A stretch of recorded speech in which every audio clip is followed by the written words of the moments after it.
Good morning, everyone, student from Professor V.H. Channa.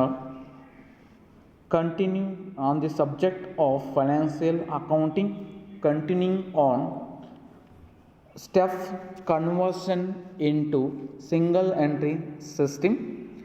Already studying the steps. First one is statement of purpose. Second one is total debtors account. Third one is total creditors account. Next step, bills receivable account. Bills receivable ಅಕೌಂಟನ್ನು ಎದಕ್ಕೆ ಬೆಳೆಸಬೇಕು, ಇದು ಎದಕ್ಕೆ ಸಂಬಂಧ, ಇದು ನೋಡಿರಿ, ನಾವು debtors ಅಕೌಂಟನ್ನು ಬಿಡಿಸ್ಬೇಕಾದ್ರೆ ನಾವು ಬಿಲ್ಸ್ ರಿಸೀವಬಲ್ ಅಕೌಂಟನ್ನು ಬಿಡಿಸ್ಬೇಕು. Some time adjustment in cost ಅಂದರೆ ಅಡ್ಜಸ್ಟ್ಮೆಂಟ್ ಇರುತ್ತೆ, ಯಾರು ಬಿಸ್ನೆಸ್ ಮನ್ಗೆ ಮತ್ತು ಡೇಟಾಸ್ ಅಡ್ಜಸ್ಟ್ಮೆಂಟ್ ಇರ್ತೈತಿ. ಆ ಅಡ್ಜಸ್ಟ್ಮೆಂಟನ್ನು ಮಾಡಿಕೊಳ್ಳುವ ಸಲುವಾಗಿ ಬಿಲ್ಸ್ ರಿಸೀವಬಲ್ ಅಕೌಂಟನ್ನು ಬಿಡಿಸಬೇಕಾಗ್ತದೆ. ಹೀಗಿದ್ದಾಗ ಬಿಲ್ಸ್ ರಿಸೀವಬಲ್ ಅಕೌಂಟ್ ಎದಕ್ಕೆ ಬಿಡಿಸಬೇಕು? In order to find out opening or closing balance of bills receivable or bills receivable received or bills dishonored, a bills receivable account is to be prepaid. ಅಂದ್ರೆ bills receivable account ಎದಕ್ಕೆ ಬಿಡಿಸ್ಬೇಕಂದ್ರೆ opening balance or closing balance of bills receivable or bills receivable received all bills dishonoured. ಇದು ಯಾವುದರ ಒಂದು item miss ಆಗಿರ್ತದೆ ಅದನ್ನು calculation ಮಾಡುವ ಸಲುವಾಗಿ ಬಿಲ್ಸ್ ರಿಸೀವಬಲ್ ಹಾಕೋಬೇಕು. ಹೀಗಿದ್ದಾಗ bills receivable account particulars amount to opening stock, bills receivable receive to debtors ಅಂದ್ರೆ ಡೇಟಾಸ್ ಅಕೌಂಟಿಗೆ ಇದು ಬೈ ಸೈಡ್ ಇರ್ತದೆ, ಬಿಲ್ಸ್ ರಿಸೀವಬಲ್ ಅಕೌಂಟಿಗೆ ಟೂ ಸೈಡ್ ಇರ್ತದೆ. Next by bills dishonoured or against or bill debtors account enrolment. Next closing balance of bills receivable account. ಹೀಗಿದ್ದಾಗ ಈ ಅಕೌಂಟನ್ನು ಎದಕ್ಕೆ ನಾವು ಬಿಡಿಸ್ಬೇಕಂದ್ರೆ opening balance of bills receivable account or closing balance of bills receivable account or bills receivable received from debtors or bills dishonoured. ಯಾವುದೋ ಒಂದು item miss ಆಗಿರ್ತದೆ ಅದನ್ನು ಕ್ಯಾಲ್ಕುಲೇಷನ್ ಮಾಡುವ ಸಲುವಾಗಿ ಬಿಲ್ಸ್ ರಿಸೀವಬಲ್ ಅಕೌಂಟನ್ನು ಬಿಡಿಸ್ಬೇಕಾಗ್ತದೆ. ನೆಕ್ಸ್ಟ್ ಫಿಫ್ತ್ ಸ್ಟೆಪ್ ಯಾವುದ್ರಿ? Bills payable account. ಇದು bills payable account ಅದಕ್ಕೆ ರಿಲೇಟೆಡ್ ಅಂದ್ರೆ ಟೋಟಲ್ ಕ್ರೆಡಿಟರ್ಸ್ ಅಕೌಂಟನ್ನು ಬಿಡಿಸ್ಬೇಕಾತಂದ್ರೆ ಅಲ್ಲೂ ಬಿಲ್ಸ್ ಪೇಯಬಲ್ ಅಕೌಂಟ್ ಕೂಡ ಬಿಡಿಸ್ಬೇಕು.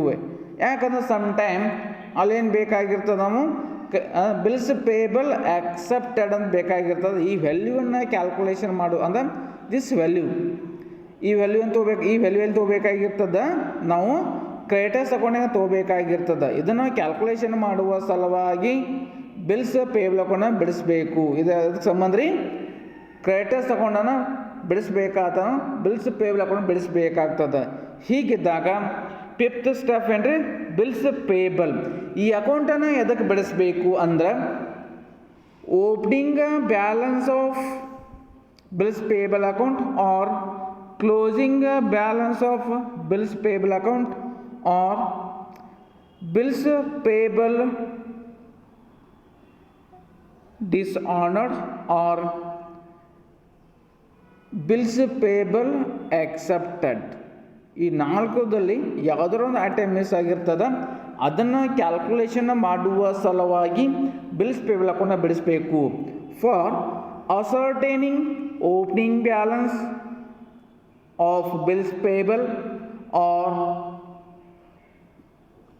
bills opening balance or closing balance of bills payable or bills payable paid, a total bills payable account is to be prepared. ಹೌದ್ರಿ, bills ಪೇಯಬಲ್ದು opening balance or bills payable and bills payable dishonored or closing balance of bills payable or bills payable to accepted. ಈ 4 ಐಟಮ್ದಲ್ಲಿ ಯಾವುದೋ ಒಂದು item miss ಆಗಿರ್ತದೆ, ಅದನ್ನು ನಾವು calculation ಮಾಡುವ ಸಲುವಾಗಿ ಬಿಲ್ಸ್ ಪೇಬಲ್ ಅಕೌಂಟನ್ನು ಬಿಡಿಸಬೇಕು. Next problems. ಸೆಕೆಂಡ್ ಪ್ರಾಬ್ಲಮ್ ಅಂದರೆ ಫೋರ್ತ್ ಪ್ರಾಬ್ಲಮ್ ಇದೇನ್ರಿ, related to total debtors account ಮತ್ತು ಬಿಲ್ಸ್ ರಿಸೀವಬಲ್ ಅಕೌಂಟ್ ಎರಡು ಕೂಡಿ ಬಿಡಿಸ್ಬೇಕಂತ ಪ್ರಾಬ್ಲಮ್. ಹೀಗಿದ್ದಾಗ ಪ್ರಾಬ್ಲಮ್ಸ್ ಏನದ ರೀ, from the following particulars taken out from the books of Sri Suresh, who has kept them under single entry system, prepare the total debtors account and bills receivable account. ಅಂದ್ರೆ total datas account ಬಿಡಿಸಬೇಕು, ನಂತರ bills receivable ಅಕೌಂಟನ್ನು ಬಿಡಿಸಬೇಕು. ಹೀಗಿದ್ದಾಗ ಏನೇ information ಕೊಟ್ಟ ನಾವೇನು ಬಿಡಿಸಬೇಕು ಅನ್ನೋ ಬಗ್ಗೆ ತಿಳ್ಕೋಬೇಕು. First one is total debtors as on 1/1/2019 rupees 10,000 ಅಂದರೆ ಏನಿದು opening balance of debtors. Next bills receivable as on 1/1/2019 rupees 5,000 ಇದೇನ್ರಿ opening balance of bills payable. Next credit sales ಎಷ್ಟು 60,500. Next cash received from debtors 30,000. Next one bills receivable received from debtors 25,000.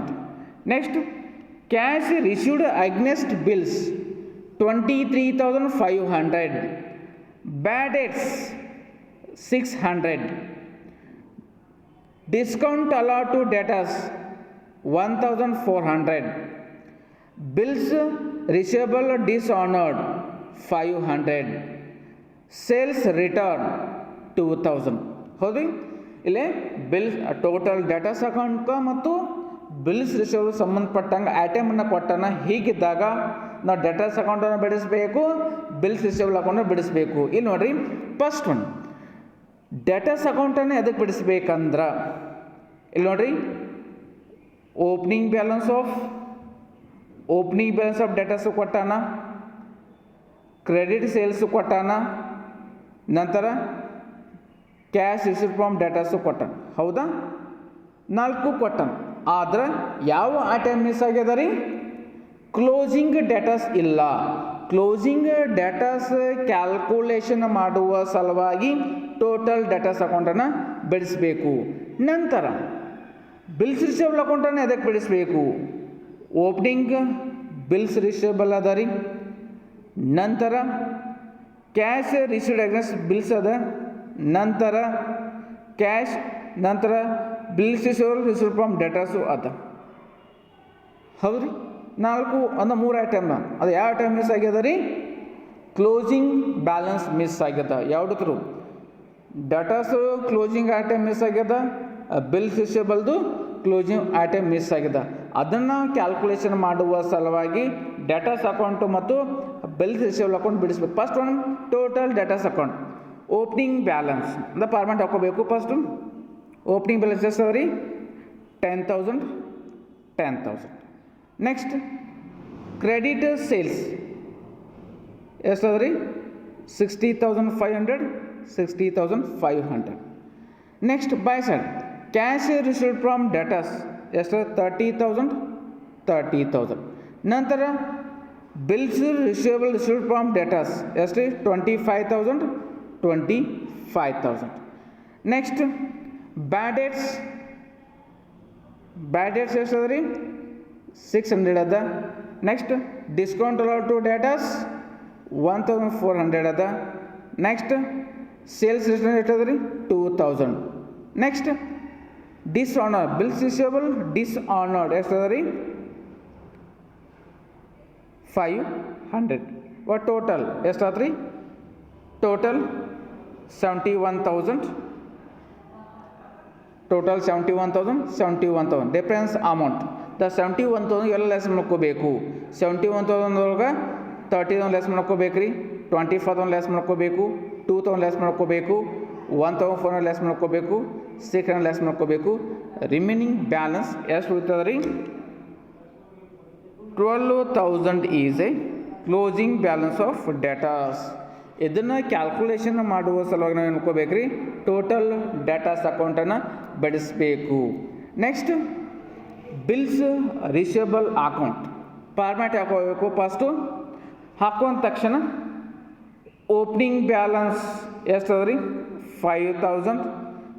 Cash received from datas 25,000. Cash against bills 23,500. Next bills paid is 500. Total ಎಷ್ಟು ಆಯ್ತು ರೀ, 30,000. Difference amount is closing balance of bills receivable. ಹೌದ್ರಿ, ಈ difference ಅಂದ್ರೆ ಈ closing ಬ್ಯಾಲೆನ್ಸನ್ನು calculation ಮಾಡುವ ಸಲುವಾಗಿ ಎಷ್ಟು ರೀ, 6,000 closing balance of bills receivable account. ಇದನ್ನು ನಾವು ಕ್ಯಾಲ್ಕುಲೇಷನ್ ಮಾಡುವ ಸಲುವಾಗಿ ಬಿಲ್ಸ್ ರಿಸೀವಬಲ್ ಅಕೌಂಟನ್ನು ಪ್ರಿಪೇರ್ ಮಾಡ್ಕೋಬೇಕು. ಗೊತ್ತಾತ್ರಿ, ಡೇಟಾಸ್ ಅಕೌಂಟ್ ಎದಕ್ಕೆ ಬಿಡಿಸ್ಬೇಕು, opening balance or closing balance of debtors or credit sales or cash from debtors. ಈ 4 ಐಟಮ್ದಲ್ಲಿ ಒಂದು ಐಟಮ್ ಮಿಸ್ ಆಗಿರ್ತದೆ, ಅದನ್ನು ನಾವು ಕ್ಯಾಲ್ಕುಲೇಷನ್ ಮಾಡುವ ಸಲುವಾಗಿ ಟೋಟಲ್ ಡೇಟಾಸ್ ಅಕೌಂಟನ್ನು ಬಿಡಿಸ್ಬೇಕು.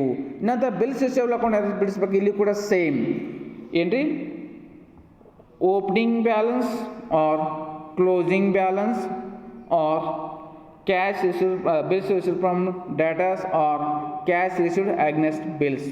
ಈ 4 ಐಟಮ್ದಲ್ಲಿ ಒಂದು ಐಟಮ್ ಮಿಸ್ ಆಗಿರ್ತದೆ, ಅದನ್ನು ಕ್ಯಾಲ್ಕುಲೇಷನ್ ಮಾಡುವ ಸಲುವಾಗಿ ಬಿಲ್ಸ್ ರಿಸೀವಬಲ್ ಅಕೌಂಟನ್ನು ಬಿಡಿಸ್ಬೇಕಾಗ್ತದೆ. ಇವಾಗ ನೋಡಿರಿ ಪ್ರಾಬ್ಲಮ್ದಾಗ ಓಪನಿಂಗ್ ಬ್ಯಾಲೆನ್ಸು ಕೊಟ್ಟಾನ, ಬಿಲ್ಸ್ ರಿಸೀವ್ ಫ್ರಮ್ ಡೇಟಾಸು ಕೊಟ್ಟಾನ, ನಂತರ ಕ್ಯಾಶ್ ರಿಸೀವ್ಡ್ ಬಿಲ್ಸು ಕೊಟ್ಟಾನ. ಅವ್ರು ಏನು ಕೊಟ್ಟಿರ್ಕಿಲ್ಲ, ಕ್ಲೋಸಿಂಗ್ ಬ್ಯಾಲೆನ್ಸನ್ನು ಕೊಟ್ಟಿರ್ಕಿಲ್ಲ.